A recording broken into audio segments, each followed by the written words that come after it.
Bueno, hermanos, vamos a pasar ahora a la predicación de la palabra de Dios después de esta lectura, y les voy a pedir, hermanos, que podamos abrir la escritura en Efesios capítulo 1. Vamos a tener la lectura correspondiente a esta predicación del 1. Es Efesios en el capítulo 1. Los versículos son 9 y 10, los que vamos a estar atendiendo en esta mañana.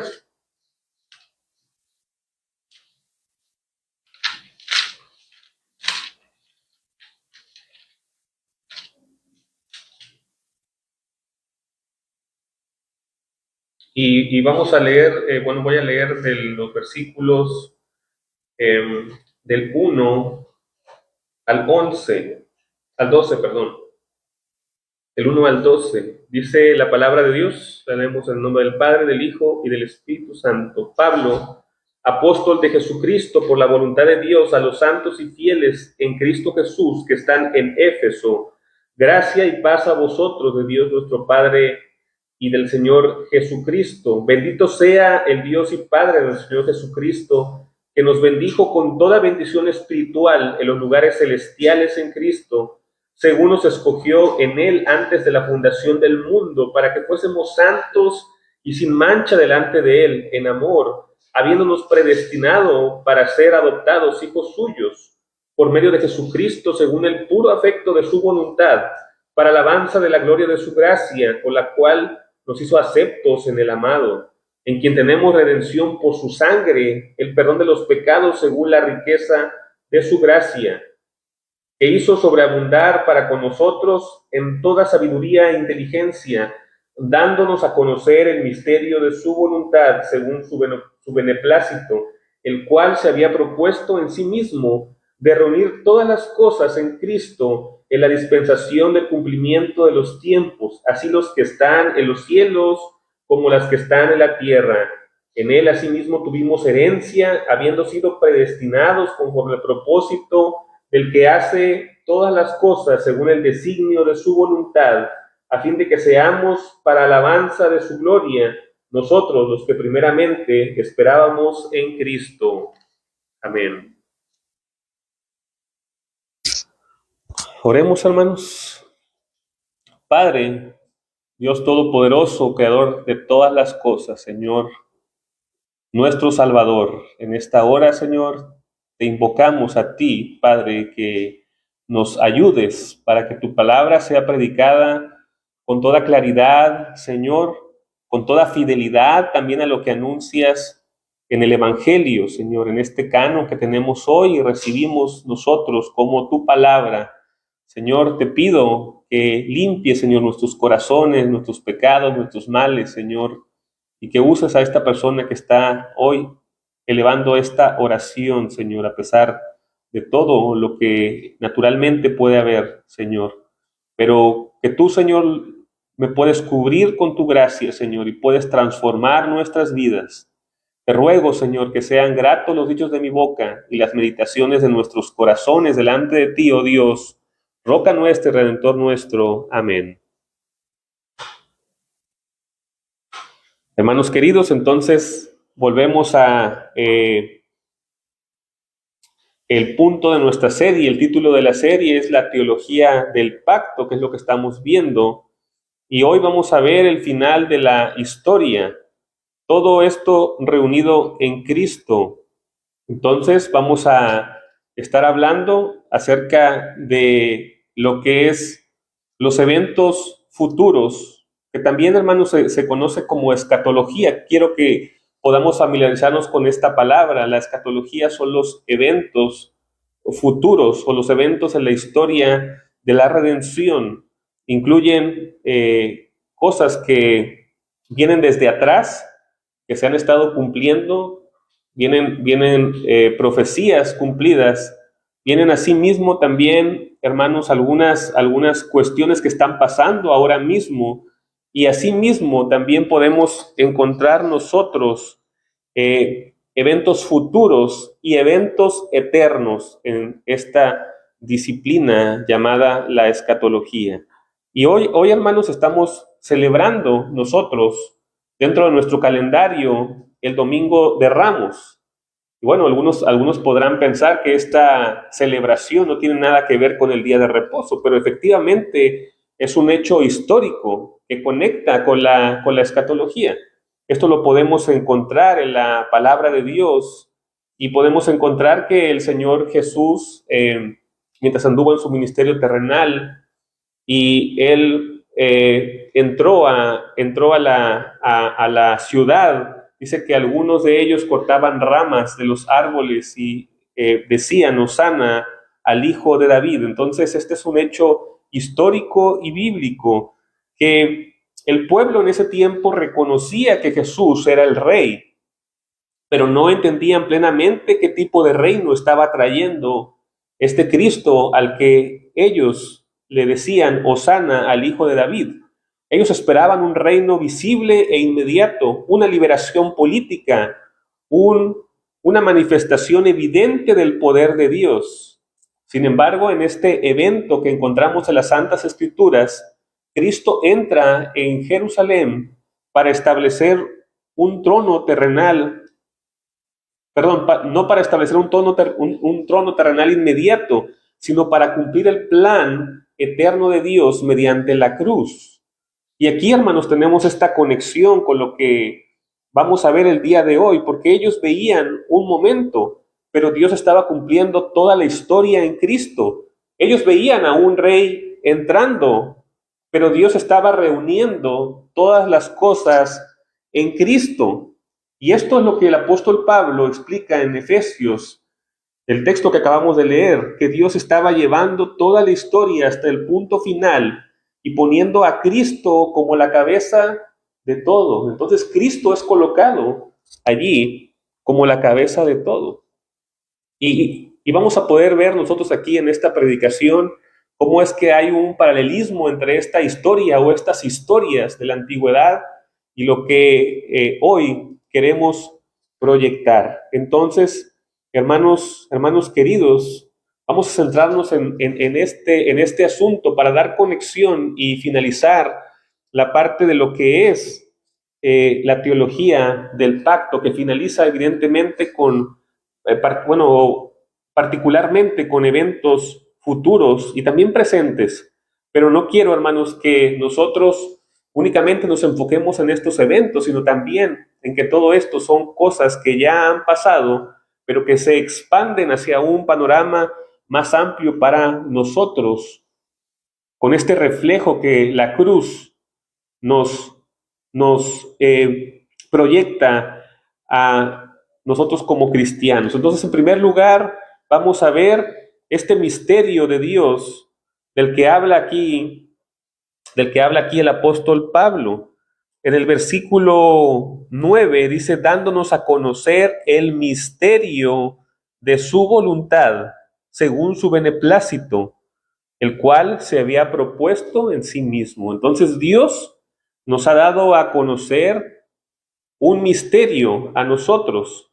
Y, hermanos, esta palabra misterio puede ser una palabra que nos traiga a nuestra mente algo que está desconocido, puede ser que traiga a nuestra mente algo que no se puede entender, puede ser que traiga a nuestra mente algo que no podemos desgajar y explicar, y que deberíamos tomarlo simplemente como una verdad que nosotros probablemente no entendemos.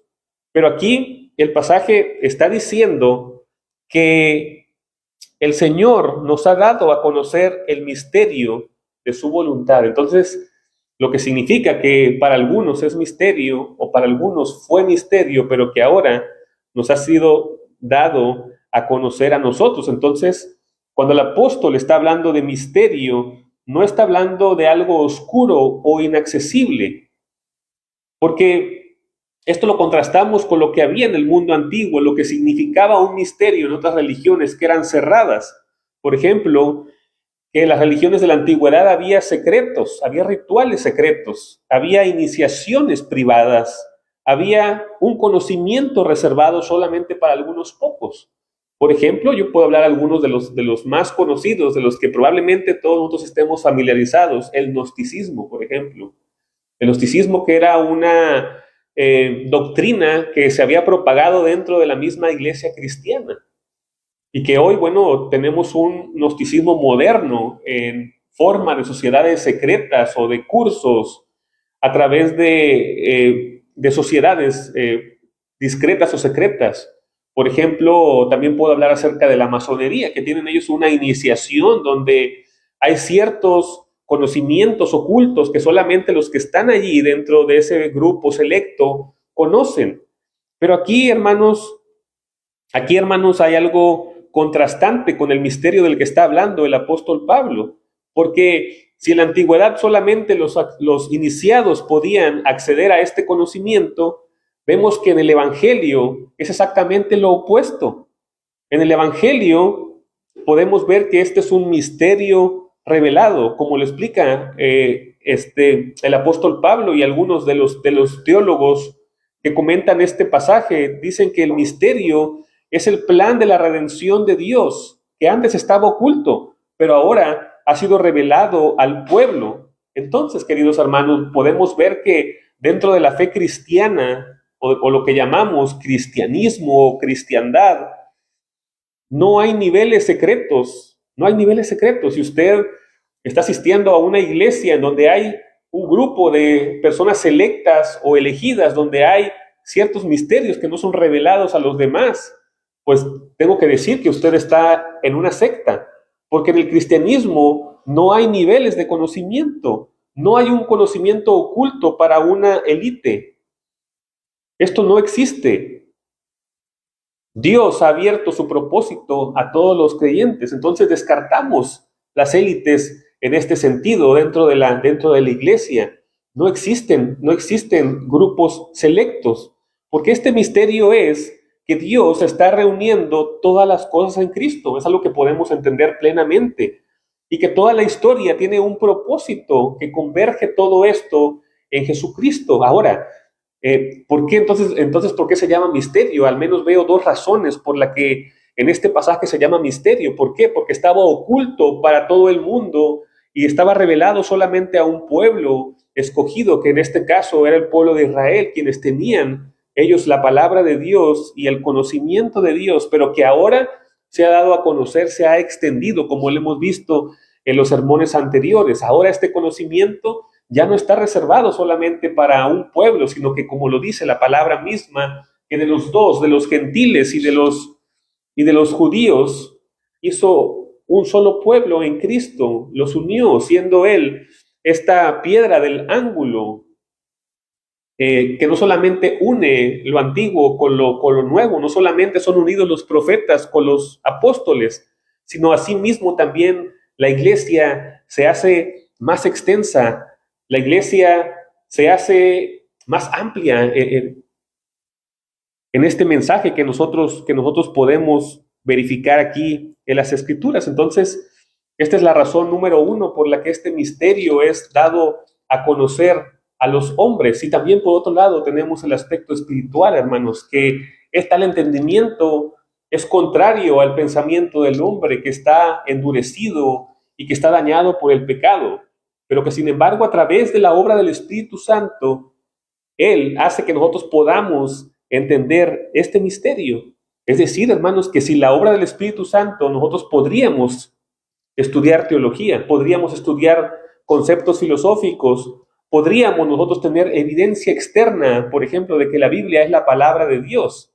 He mencionado en algunas ocasiones que tenemos la crítica textual que autentica que este libro que tenemos aquí, del cual predicamos nosotros, es un libro auténtico y que tenemos pruebas externas de esto, conforme a lo que el mundo propone, de lo cual no hay que desechar, es importante. Pero sin embargo, el que nosotros podamos entender que esto que tenemos aquí en nuestras manos es la palabra de Dios, lo hace el Espíritu Santo. Y de esta manera también este misterio es revelado a nosotros por esta operación interna que el Espíritu Santo hace en nuestras vidas. Entonces, hermanos, aquí vemos esto. Y esto no se contrapone a decir que la iglesia no tenga un orden, por supuesto. La iglesia tiene un orden. Ustedes están familiarizados probablemente, hermanos, al ver que nuestra iglesia tiene obispos, tiene pastores, tiene diáconos, tiene ministros laicos y algunos otros puestos que se han implementado de acuerdo a la necesidad del cuerpo de Cristo y de la iglesia en sí misma. Hay un orden, por supuesto, un orden que inclusive manifiesta la gloria de Dios, porque Dios es un Dios de orden. Pero sin embargo, hermanos, aún así no hay un conocimiento reservado. Yo no puedo decir que yo tengo más conocimiento por ser un presbítero que los demás cristianos. Yo no puedo decir eso porque tal conocimiento está en la Escritura. Es el Espíritu Santo quien hace posible el entendimiento de todos nosotros. Creemos en una doctrina que se llama la perspicuidad de las Escrituras, o es decir, en otras palabras, la claridad de las Escrituras. Creemos que la Biblia es clara y que cualquier persona que tenga un conocimiento, un entendimiento medio, normal, de inteligencia, puede comprender lo que la Biblia dice. Pero, de nuevo, el Espíritu Santo es quien nos lleva a esta verdad en Cristo. Entonces el Espíritu Santo nos lleva a Cristo y Cristo también, haciendo esta mediación como profeta, rey y sacerdote, nos presenta delante de Dios como herederos de todo lo que Él ha ganado en la cruz al derramar su sangre. Ahora, en segundo lugar, también tenemos que ver que Dios no improvisa las cosas. Hemos visto y hemos desechado algunas doctrinas, hermanos, pero no a los hermanos que a veces las creen por cuestiones de que es parte de su cuerpo doctrinal. Desechamos algunas doctrinas, hermanos, en las que hay una ruptura entre el Israel terrenal y la iglesia, o entre planes A, B y C y D. Porque vemos que la Escritura no es así, vemos que Dios no tiene nada improvisado, que inclusive aquí el texto que estamos leyendo, aquí dice, en Él asimismo tuvimos herencia, habiendo sido predestinados conforme al propósito del que hace todas las cosas según el designio de su voluntad. Entonces, Dios hace las cosas según el designio de su voluntad. Y en esto tenemos que entender que Dios hace todo aquello que es santo, justo y perfecto. Que si hay imperfección en algunas de las cosas que nosotros podemos estar examinando, no es que Dios las produzca de esta manera, sino que el hombre, en la libertad que tiene, la libertad esta que está inclinada hacia lo malo, busca todo lo contrario a Dios. Pero Dios, hermanos, no improvisa. Desde el principio Dios ha estado relacionado con la santidad y alejado de todo pecado. Él ha estado desarrollando un plan para nosotros. Y no es este típico plan de salvación del que se habla en algunas ocasiones, del que te dicen, Dios tiene un plan maravilloso para tu vida, porque en la realidad, en el hecho, es que a veces ese plan no resulta tan maravilloso. Porque podemos recordar a los antiguos que si esta predicación se les hubiese dado, hubiese sido contradictoria a los actos violentos que el mismo mundo tenía diseñado para ellos, porque recordemos que algunos de estos fueron mártires, y algunos de ellos fueron no solamente quitados del mundo o privados de la vida, sino que aún fueron humillados, y algunos de ellos fueron espectáculo en los circos romanos, que algunos de ellos fueron torturados no solamente en su cuerpo, sino mirando cómo sus seres queridos eran llevados delante del mundo como una burla para ellos. No hablamos de este plan maravilloso, el que algunos predicadores están hoy promocionando, sino hablamos del plan de salvación, del plan de redención que encontramos en las Escrituras, que a pesar de toda la oposición que hay del mundo hacia el plan de Cristo ha de ser efectuado conforme Él lo ha diseñado, porque Dios no improvisa. Entonces, Dios ha estado desarrollando este plan que podemos ver plenamente en el Edén, primeramente, porque el hombre tenía que morir, pero Dios interviene para que no haya muerte. Bueno, sí que hay muerte de estos animales.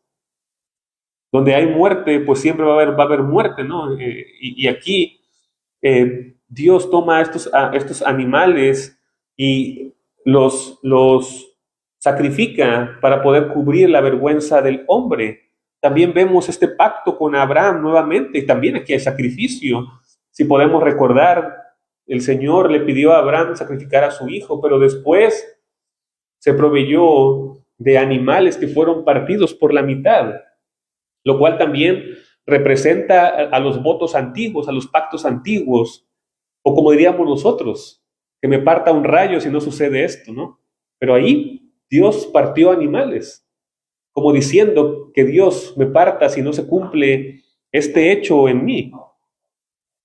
Este es el pacto en Abraham. También vemos el pacto en el Sinaí, donde se establece la ley, y también la ley explica todo el sistema de sacrificios que había en el Antiguo Testamento. Y después el reino prometido a David, que también nos enseña que ha de venir el Rey eterno y que las puertas eternas han de abrirse de par en par para recibir a este Rey eterno que es Cristo.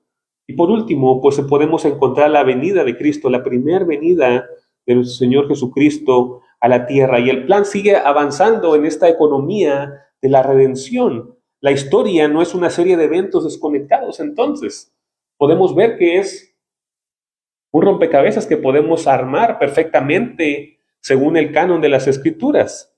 Es una historia que está dirigida por la mano de Dios. Y el final no es una destrucción sin sentido, es una consumación de todo lo que Dios tiene preparado para nosotros. Entonces en la Escritura pues podemos encontrar nosotros este plan que ha sido revelado para que nosotros podamos entender cómo es que debemos andar en este mundo viviendo una vida santa y piadosa, no conforme a lo que nosotros pensamos. Porque lo que decía, hermanos, a veces nosotros pensamos que algo es justo, cuando delante de Dios no es tan justo. Él no lo ve así de esa manera, Dios lo puede ver de manera injusta. Y tenemos que acoplar nuestro pensamiento a la palabra de Dios y pidiendo al Espíritu Santo que no permita que nuestro corazón sea endurecido, sino por el contrario, que seamos receptivos a su palabra. Entonces, proponemos esto, que el reino ya está, pero no completo. Aquí está una de las frases más importantes para poder entender el futuro, que Cristo ya está reinando. Nosotros lo decimos cada domingo y está sentado a la diestra de Dios Padre Todopoderoso. ¿Qué significa esto, hermanos? Que Cristo ya reina. No estamos esperando que el reino llegue. También la predicación del Señor era esta: arrepentíos, porque el reino de los cielos se ha acercado. ¿Qué significa? Que el reino ya está ahora, pero aún no vemos todo sometido a Él de manera absoluta y plena. Este entendimiento fue desarrollado especialmente por el teólogo San Agustín de Hipona, obispo de Hipona, y ha sido la visión más extendida en la historia de la Iglesia. ¿Qué significa esto? Que el reino ya comenzó con Cristo, pero su plenitud aún es futura para nosotros. Aún es futura. Esto se ve claramente también en este Domingo de Ramos, porque Cristo está entrando como Rey, pero es rechazado, es crucificado y después exaltado por Dios. Entonces el reino ya está presente, pero aún no ha sido consumado del todo, ha iniciado, se ha logrado establecer este reino y ha logrado este triunfo en la cruz. Algunos pensaban que esto era una derrota, pero ha resultado todo lo contrario, en la victoria inminente de Cristo. Ahora, hermanos queridos, he de decirles también que esto a veces causa alguna confusión, porque aquí empezamos a hablar temas medios complejos como el milenio. Y el milenio dentro dentro de las posturas de la iglesia están formadas en tres ramas principales y tres formas de entenderlo. A lo largo de la historia, los cristianos han entendido este tema de tres maneras principales. Hermanos míos, su servidor se decanta por lo que se conoce como el amilenialismo, pero hay otras dos posturas que también son consideradas aceptables y ortodoxas dentro de la iglesia. Así que todo esto, hermanos, lo he de hablar con respeto para todos aquellos que no comparten mi visión respecto al futuro, pero he de explicarlas como doctrinas ortodoxas. Y aquí que Dios, a través del Espíritu Santo, se encargue en nosotros de poder darnos este entendimiento respecto a lo que la palabra de Dios tiene que decir. La realidad, hermanos, es que hay algunas diferencias notables, pero al final también todas convergen en algo efectivo, y esto es que Cristo es el centro de nuestra escatología y que Cristo tiene un solo pueblo. Entonces las tres posturas al final enseñan lo mismo en esencia. Y voy a mencionar primero el amilenialismo, que es la postura que en lo particular yo profeso y que creo que la mayoría de los anglicanos confesantes profesamos. Entre esta postura tenemos algunos representantes de ella, como San Agustín de Hipona, que también es considerado como el padre del amilenialismo. También está Tomás Cranmer, el arzobispo de Canterbury, que básicamente es el autor del libro de oración común. También tenemos otro teólogo importante llamado Richard Hooker, a J.I. Packer, y bueno, entre otros. He de mencionar a Anthony Ajo Quema, que también es otro de los teólogos. Él no es anglicano, pero es otro teólogo que también representa el amilenialismo. Y esta postura, hermanos, enseña que el milenio no es un periodo literal del futuro. Representa el tiempo actual de la iglesia, que Cristo reina ahora desde el cielo y que la iglesia vive entre la primera y la segunda venida de Cristo. Esto es lo que enseña, en pocas palabras, el amilenialismo. Esta es la visión más coherente y que le da unidad al pacto, a la enseñanza de Efesios y a la historia de la iglesia, porque lo muestra desde un panorama en el que están ocurriendo algunas cosas que nosotros podemos ver aquí en el mundo, pero también hay unas cosas que están ocurriendo en los cielos. Podemos encontrar a algunas otras cosas que no voy a explicar ahora porque me alargaría muchísimo, pero solamente quiero que tengan esta idea de lo que el amilenialismo es. Cristo reinando ya ahora, pero que aún este reino no ha sido consumado para los que estamos aquí. También tenemos la línea del postmilenialismo. Esta línea podemos conocerla o entenderla como la línea puritana, porque los puritanos se inclinaban más hacia el postmilenialismo. Ellos tienen algunos representantes importantes como John Owen o Jonathan Edwards, no sé cómo se pronuncia exactamente, pero se enseña en esta postura que el Evangelio transformará progresivamente el mundo, que habrá una expansión global de la fe y que después de esto Cristo volverá de este periodo de gran avance. Tiene un énfasis en la misión y la esperanza histórica.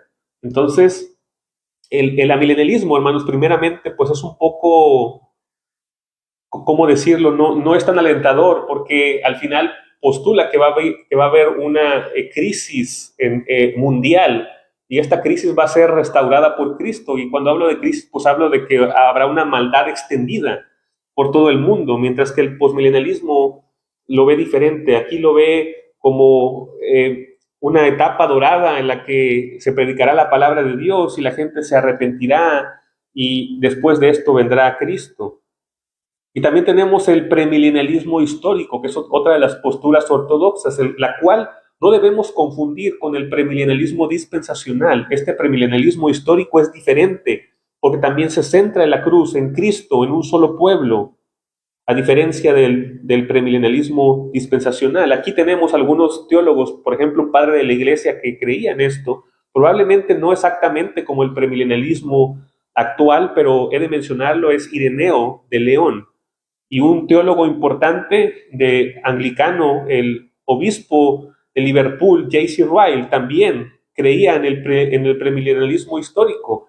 Es decir, que dentro del anglicanismo, en la línea más evangélica, se tiene esta tendencia hacia el premilenialismo histórico, como J.C. Ryle. Esta postura enseña que Cristo va a volver antes de un reino visible. Este reino será una etapa posterior a su regreso y mantienen un solo pueblo de Dios, como lo mencionaba. Y es importante que pues podamos también apreciar nosotros esta postura de los eventos presentes y futuros. Ahora, lo que sí, hermanos, es que debemos tener mucho cuidado con el dispensacionalismo. ¿Por qué, hermanos? Porque este corta la Biblia en facciones y nos da un mensaje totalmente diferente a lo que encontramos en la palabra de Dios. Atenta con la salvación solamente por fe y gracia, porque plantea que hay otros sistemas u otras posibilidades en la antigüedad en la cual el mundo pudo haber sido salvado y deja conjeturas hacia el presente. Cuando la escritura es absoluta en este caso, y las tres posturas mencionadas anteriormente están de acuerdo en lo mismo, en que hay un solo pueblo, hay un solo reino, y que ha de consumarse al final con la segunda venida de Cristo. Entonces, hermanos, primero ya mencionamos en alguna ocasión que fue un hombre de las iglesias de los hermanos libres conocidos, ¿verdad? Como los hermanos de Plymouth, John Derby, que fue la persona que introdujo esta idea del dispensacionalismo, separando en facciones la historia de las escrituras. Y aquí, hermanos, es importante porque la palabra dispensación aparece en este pasaje. Y muchos dicen, mira, la palabra dispensación es bíblica. Pero recordemos, hermanos, que la escritura debe leerse bajo el contexto del mismo, que la palabra dispensación debe entenderse bajo el contexto de lo que está diciendo. Entonces, la palabra dispensación aquí no pueden ser planes A, B y C. ¿Y por qué? Porque en el versículo 10 dice que el fin de todo esto es reunir todas las cosas en Cristo, en la dispensación del cumplimiento de los tiempos. Y también más adelante dice que el propósito es del que hace todas las cosas según el designio de su voluntad. O sea que no hay planes, no hay planes B. Dice, a fin de que seamos para alabanza de su gloria, nosotros los que primeramente esperábamos en Cristo. Entonces aquí rompe con esta idea de que el Señor tenía planes que fueron fracasando con el tiempo. Esta doctrina es nociva para la salud espiritual de los cristianos. Y ya vimos, hermanos, algunos problemas que tiene, que recapitularé en un momento. Pero ¿por qué esta doctrina es tan popular hoy día? No solamente es popular, hermanos, porque los teólogos nuevo-calvinistas la han proyectado, la han proyectado dentro de la iglesia, sino porque también, hermanos, hubo una Biblia llamada la Biblia de Scofield, que quizás muchos la han escuchado, que traía los comentarios de la Biblia a un lado. Entonces, pues la gente leía esta Biblia y a la vez leía los comentarios y ellos mismos se iban adoctrinando sobre esto. En lo particular, hermano, yo estoy en contra de cualquier Biblia que tenga comentarios en sí misma. Y si ustedes algún día compran alguna Biblia que tenga comentarios, pues deben de tomarla con mucho cuidado. ¿Por qué estoy en contra de esto? No porque los comentarios sean malos. No son malos. Yo mismo estudio comentarios de la Biblia, estudio libros para poder preparar mis predicaciones. Y estoy seguro que cualquier pastor hace eso. Nosotros no vamos a reinventar la rueda y decir, no, mira, yo tengo un conocimiento nuevo de la escritura, porque esto también iría en contra de la misma palabra que dice que la Biblia no es de interpretación privada. Dice que los santos hombres de Dios hablaron siendo inspirados por el Espíritu Santo. Entonces, evidentemente, debe de haber un consenso de lo que nosotros creemos. Lo que se ha creído en la antigüedad debe ser creído hoy mismo, porque no hay un evangelio diferente. Entonces, no me malentiendan, no estoy en contra de los comentarios en sí, sino de las Biblias que tienen comentarios incrustados, porque pueden cegar la lectura y el estudio bíblico de las personas que van a estas escrituras. A mí me parece mejor que tengamos una Biblia y que tengamos comentarios separados y fuentes en donde podamos indagar. ¿Para qué? Para que sí tengamos entonces una colección de pensamientos distintos donde podamos entender nosotros de manera más amplia y plena lo que los pastores de la antigüedad nos quisieron decir. Porque es evidente, hermanos, también que el contenido de los comentarios es importante, ya que la palabra misma dice que Él constituyó a unos evangelistas, apóstoles, pastores y maestros para que el cuerpo de Dios fuese nutrido en Cristo. Entonces, yo no puedo desechar lo que otros ya han dicho. Lo que tengo que hacer es estudiarlo y ver si la Escritura misma recibe tal doctrina. Y ninguna cosa que no se pueda probar con las Escrituras se me puede obligar, o yo puedo obligar a alguien a que las crea. Todo lo que un pastor cree y enseña, debe enseñarlo dando prueba con las Escrituras de que lo que dice es cierto y correcto. Entonces, hermanos, un pastor y también, ¿por qué no? Un cristiano debe de conocer las posturas que hay en el mundo en medida de lo que pueda hacerlo. ¿Para qué? Para que no vayamos y digamos, pues yo estoy en contra de esta postura solamente porque lo dice fulano de tal que me cae mal, o tal iglesia con la cual yo no a lo mejor no tengo compatibilidad. No, es importante que si podemos estudiar otras posturas, las estudiemos para que tengamos un conocimiento amplio y también nuestro entendimiento y lo que consideramos que es la verdad de Dios, lo podamos exponer ya una vez que hemos sido nosotros también contrastados con otras posturas. Pero aquí, hermanos, debo ser enfático en este aspecto del dispensacionalismo que fue traído de esta manera. La Biblia de Scofield ayudó y los nuevos calvinistas también han ayudado a que se disperse como una plaga, pero tiene principales problemas esta postura porque separa a Israel de la iglesia haciendo dos pueblos diferentes. Entonces, preguntaría yo aquí, ¿dónde está la raíz? ¿Está en Israel o está en la iglesia? Porque solamente hay una raíz.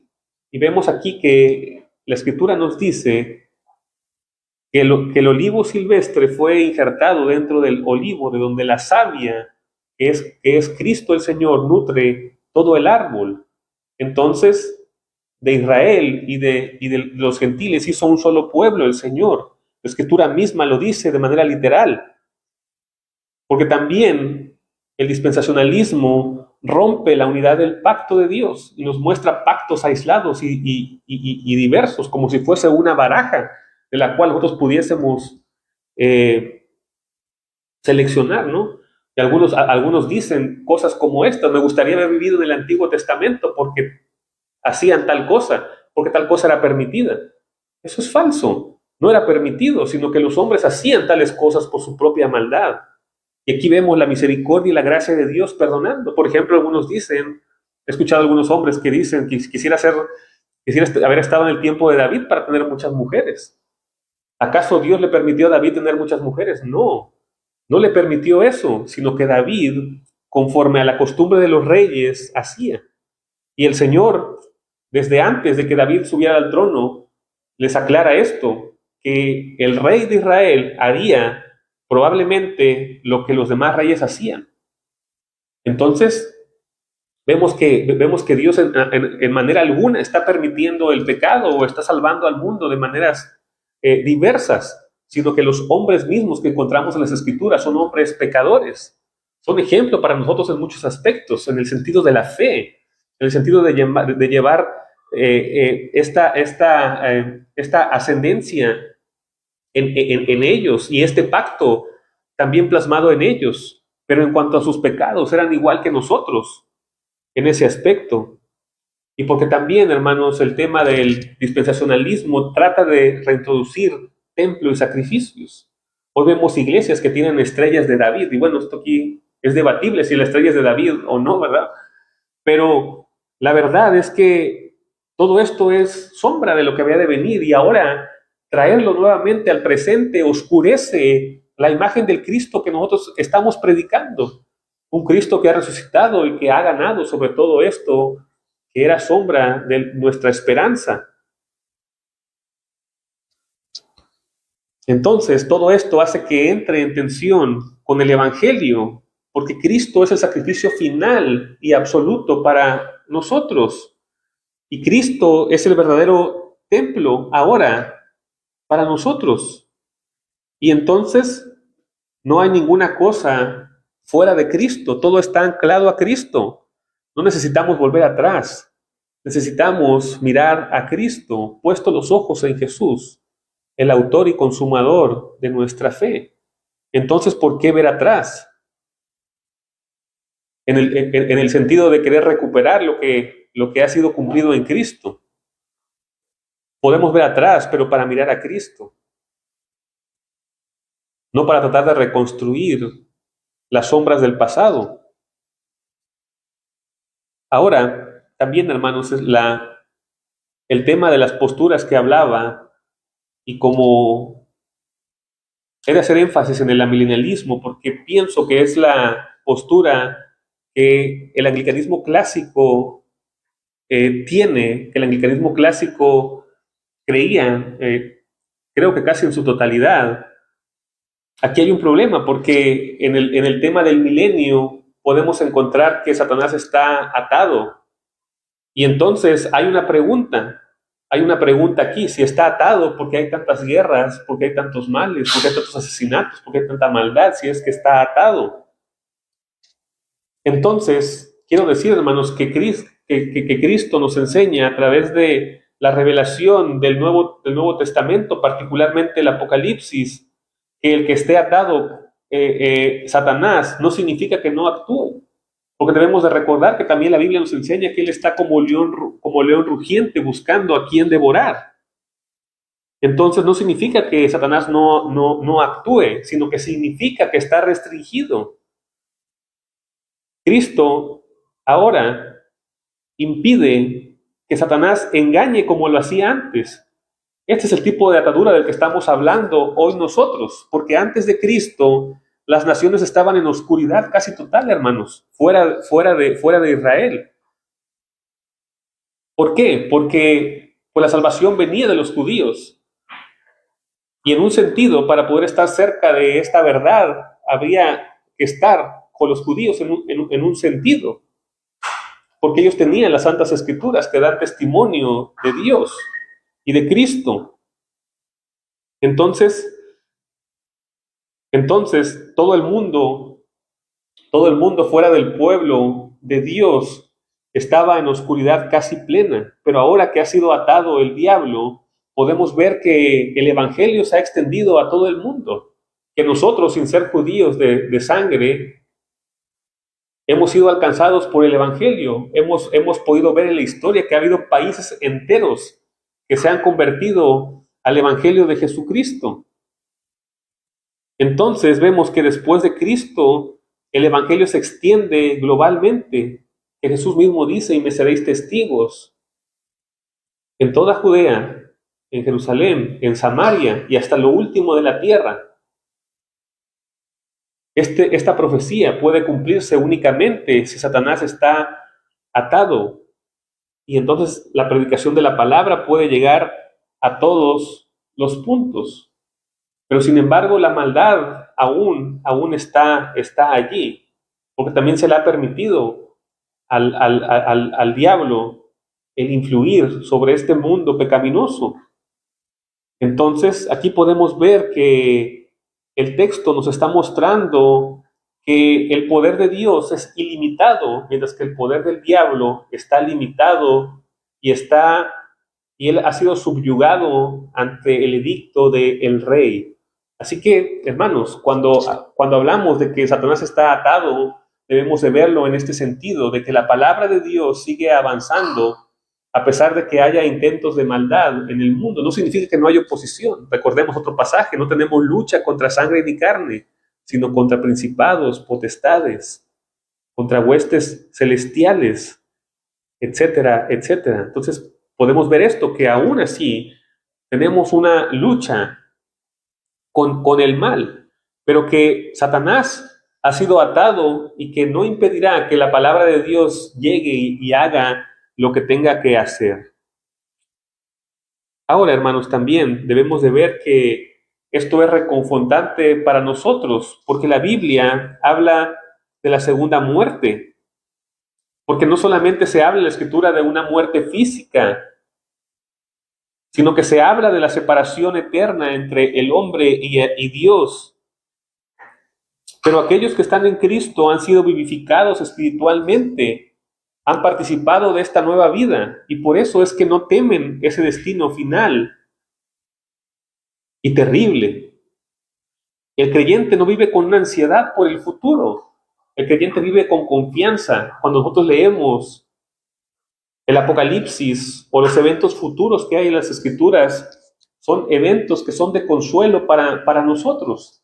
Que a pesar de todo lo que podamos ver que hay mal, por ejemplo, ahorita, hermanos, estamos nosotros experimentando este mal de la enfermedad, en que la iglesia está casi vacía hoy aquí, porque la mayoría de nuestros hermanos están enfermos, pero la enfermedad que ellos están pasando ahora no impedirá que sean salvos, que tienen seguridad para su futuro, que saben que Dios está gobernando allí y que podemos inclusive clamar a Dios y pedir que traiga sanidad sobre su pueblo. ¿Para qué? Para que aquellos que hoy están enfermos anuncien las virtudes de aquel que nos llamó por su gracia a su luz admirable. Entonces tenemos tal confianza en el Señor, de que Él hará lo que conviene. De igual manera, inclusive en aquellos que son muertos, también por causa del Evangelio son bienaventurados en Cristo.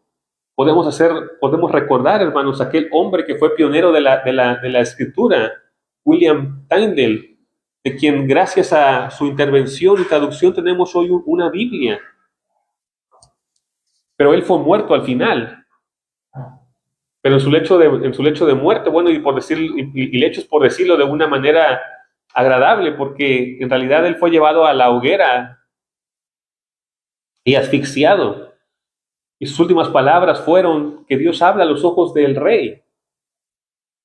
Este hombre que fue usado por el Espíritu Santo para que se tradujese la Biblia, fue martirizado, pero su muerte no fue en vano.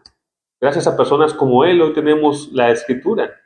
Dios ha usado a los hombres para su propio propósito, para que el mundo cristiano sea beneficiado. Entonces, la muerte de estos hombres de Dios no ha impedido que el extendimiento del reino se haga posible.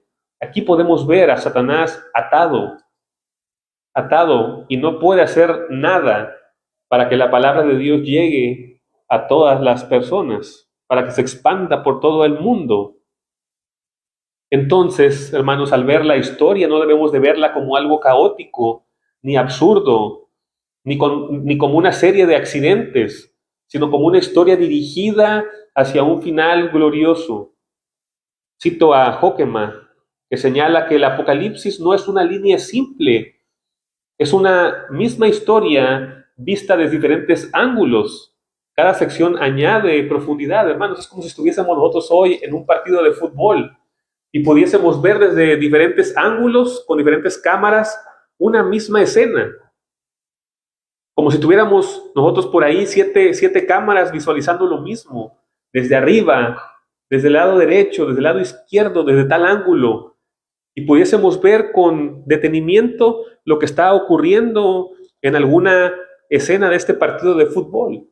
De esta manera también el Apocalipsis nos muestra a sí mismo. Hay cosas que están ocurriendo exactamente al mismo tiempo, pero evidentemente que para leer no podemos empalmar los textos, tienen que explicarse, o el Señor lo ha decidido así, que se explicaran de una manera serial, cuando es la misma historia de la redención. Por ejemplo, hermanos, dice la Escritura en Apocalipsis que Juan vio las almas, vio las almas. Entonces, ¿esas almas dónde están ahora? En la presencia de Dios están esas almas. Pero también nosotros al mismo tiempo estamos aquí nosotros. Y esa iglesia nosotros la conocemos como la iglesia triunfante. Es que nosotros somos parte de la iglesia visible, pero al final una misma iglesia en Cristo. De este modo, hermanos, pues podemos ver no solamente la Escritura, sino aquí mismo, aquí ahora, hoy nosotros reunidos en el nombre de Cristo, queriendo tener esta bendición de la adoración eterna a nuestro Dios. Pero ya hay algunos que tienen este privilegio de adorar al Señor en su propia presencia. Y nos alienta entonces esto, que la muerte no tiene efecto en nosotros. Porque al final el morir es una ganancia para el cristiano. Pero también si vives, vivir es Cristo. Entonces, pues podemos verlo de este modo, como visualizando la historia de la iglesia desde varios ángulos, o la historia de Dios desde varios ángulos, y que todo apunta a lo mismo, a Cristo reinando, a Cristo restaurando, a Cristo consumando lo que Él ha prometido. Hermanos queridos, este domingo de Ramos, Dios nos muestra un rey. Efesios, que acabamos de leer, nos muestra el plan de Dios, y la historia no está fuera de control. Dios está cumpliendo su pacto en Cristo. El pacto que comenzó en Edén terminará con una nueva creación, como lo dice Apocalipsis 21, donde todas las cosas serán reunidas en Cristo también, como hemos leído ahora mismo. Hermanos, que Dios les dé bendición y consuelo en Cristo. Amén. Oremos. Padre, Dios todo misericordioso, todopoderoso, eterno y sublime, te damos gracias a ti en esta hora, porque eres bueno, Señor, y nos muestras tus planes, Señor.